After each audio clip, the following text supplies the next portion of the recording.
ನಮಸ್ಕಾರ, welcome to YoYo TV Kannada.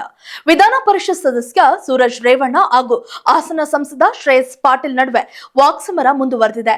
ಇಂದು ಸುದ್ದಿಗೋಷ್ಠಿಯಲ್ಲಿ ಶ್ರೇಯಸ್ ಪಾಟೀಲ್ ವಿರುದ್ಧ ಕಿಡಿಕಾರಿರುವ ಸೂರಜ್ ರೇವಣ್ಣ, ನೀವು ಪೆನ್ ಡ್ರೈವ್ ಹಂಚಿ ಅಚಾನಕ್ ಆಗಿ ಸಂಸದರಾಗಿದ್ದೀರಿ ಅಂತ ಟಾಂಗ್ ಕೊಟ್ಟಿದ್ದಾರೆ. ಎಚ್.ಡಿ. ರೇವಣ್ಣ ಅವರ ಕುಟುಂಬವನ್ನ ರಾಜಕೀಯವಾಗಿ ಮುಗಿಸಲು ಕಾಂಗ್ರೆಸ್ ನಾಯಕರು ತಂತ್ರ ರೂಪಿಸಿದ್ದು, ಹೀಗಾಗಿ ಸಹೋದರ ಮತ್ತು ಮಾಜಿ ಸಂಸದ ಪ್ರಜ್ವಲ್ ಅವರ ಅಶ್ಲೀಲ ವಿಡಿಯೋ ಇರುವ ಪೆನ್ ಡ್ರೈವ್ ಹಂಚಿ ಚುನಾವಣೆಯಲ್ಲಿ ಗೆಲುವು ಸಾಧಿಸಿದ್ದೀರಾ ಎಂದು ವಾಗ್ದಾಳಿ ನಡೆಸಿದ್ದಾರೆ. ಸೂರಜ್ ರೇವಣ್ಣ ಎಂಎಲ್ಸಿ ಆಗಿ 3 ವರ್ಷದಲ್ಲಿ ಎಷ್ಟು ಗ್ರಾಮ ಪಂಚಾಯತ್ಗೆ ಹೋಗಿದ್ದಾರೆ, ಏನು ಕೆಲಸ ಮಾಡಿದ್ದಾರೆ ಎಂಬ ಶ್ರೇಯಸ್ ಪಾಟೀಲ್ ಹೇಳಿಕೆ ವಿಚಾರಕ್ಕೆ ಪ್ರತಿಕ್ರಿಯೆ ನೀಡಿದ ಸೂರಜ್ ರೇವಣ್ಣ, ಸಂಸದನಾಗಿ 6 ತಿಂಗಳಾಗಿದೆ, ಅವರಿಗೆ ಬುದ್ಧಿ ಭ್ರಮಣೆ ಆಗಿದೆ ಅನಿಸುತ್ತೆ ಅಂತ ಟಾಂಗ್ ಕೊಟ್ಟಿದ್ದಾರೆ.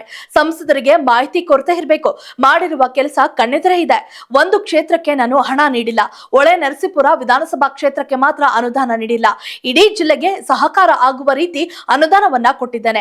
3 ವರ್ಷದಲ್ಲಿ 50 ಕೋಟಿ ಅನುದಾನ ಕೊಟ್ಟಿದ್ದೇನೆ ಅಂತ ಸೂರಜ್ ರೇವಣ್ಣ ಹೇಳಿಕೆ ನೀಡಿದ್ದಾರೆ.